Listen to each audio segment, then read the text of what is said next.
As the Syrian conflict enters its fifth year, U.S.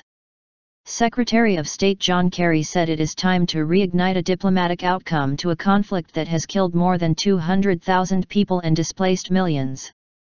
Kerry said an effort is underway to convince Syrian President Bashar al-Assad to change his calculation and enter into negotiations.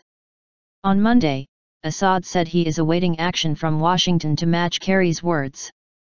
"We are still hearing the declarations and we should wait for actions and then decide," Assad was quoted by state-run Syrian media as saying to Iranian television.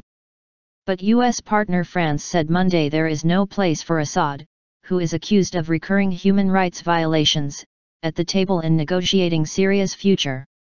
The solution is a political transition which would preserve regime institutions, not Mr. Bashar al-Assad. Any other solution that would keep Mr. Assad in the saddle would be an absolutely scandalous, gigantic gift to Daesh, French Foreign Minister Laurent Fabius said in Brussels, using another name for the Islamic State group. Gulf states concerned. However, Kerry's comments on Assad provoked alarm and dismay among commentators close to Gulf Arab governments opposed to his rule. Saudi Arabia, the top oil exporter and main Arab ally of the United States, has long feared that the Obama administration lacks the resolve to tackle Assad and that it is instead focusing on a nuclear deal with the Syrian leader's main supporter Iran, analysts said. Although there was no immediate official comment from Riyadh, Saudi analysts with connections to the ruling family and conservative Sunni Muslim clerics quickly voiced concern about Kerry's remarks. Bashar has no legitimacy after killing his people and driving 11 million out of their houses. How can you sit down and talk to him and keep him in power? It's a big joke for us, Abdulaziz Al-Sager, head of the Gulf Research Center based in Jeddah and Geneva, told Reuters. We have to negotiate in the end, Kerry said Sunday. We've always been willing to negotiate in the context of the Geneva I process, he added, referring to a 2012 conference that called for a negotiated transition to end the conflict. Unacceptable. Other Gulf countries, which like Saudi Arabia have backed Syrian rebels against Assad, worried about Kerry's remarks. The fact that Assad is still in the picture is something we have lived with and accepted as an interim arrangement. If Mr. Kerry was talking about this same interim arrangement 1 year or 2 years until negotiations reach some fruit, we understand, said Sami al-Faraj, a Kuwaiti advisor to the Gulf Cooperation Council that comprises Gulf Arab states. But if he means that even after negotiations Assad would stay on, that is unacceptable, Faraj said.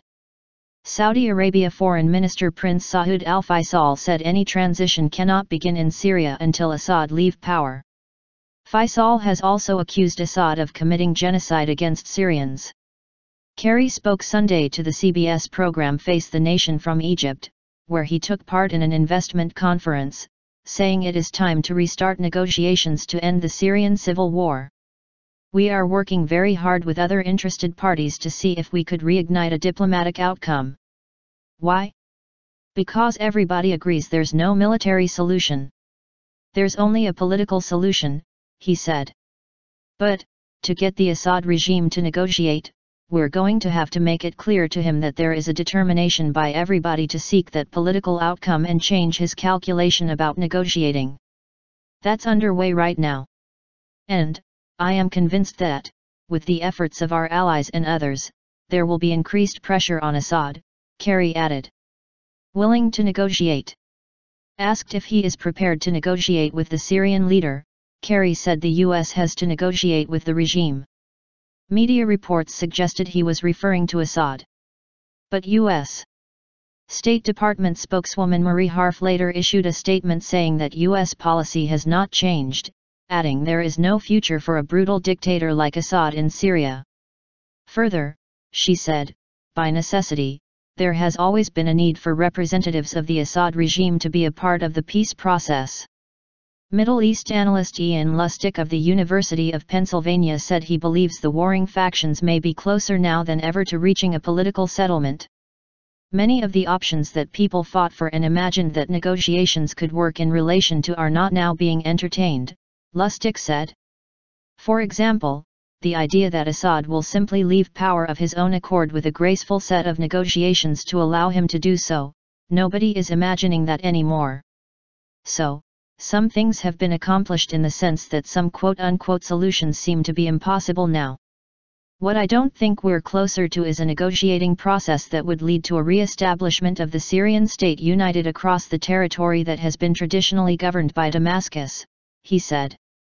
Analyst Jonathan Adelman of the University of Denver said the Kurdish, Sunni and Shiite factions emerging from the conflict reflect a rejection of the 1916 Sykes-Picot Agreement defining British and French spheres of influence in the former Ottoman Empire. This is very much possibly a model for what's likely to happen in Iraq, a division of a country into its Sunni, its Shiite and Kurdish parts, and it's going to back 90 to 100 years to the Sykes-Picot Treaty during World War I, Adelman said. This is when the colonial powers just decided where the borders in the Arab lands of the Ottoman Empire were, and in a very, very horrible way these people are trying to decide they don't want to be part of this Syria, except for the Alawites and some of the Christians. They support overwhelmingly Bashar al-Assad, but they're not a majority of the population, he said. Seeking political solution. Friday, Deputy U.S. Secretary of State Antony Blinken told representatives of the Syrian opposition and members of the Syrian American diaspora the United States remains committed to a genuine political solution to end the war and restore the nation. Blinken said the conflict has pushed 80% of the population below the poverty line, life expectancy has been cut by 20 years, to 55, and nearly half of Syria's pre-war population has been displaced. He said the Obama administration is asking Congress for another $70 million in foreign assistance to the moderate Syrian opposition, bringing the total to nearly $400 million U.S. support since the conflict began. Blinken said the U.S. will offer additional humanitarian assistance to displaced Syrians during a forthcoming Kuwait Donors Conference.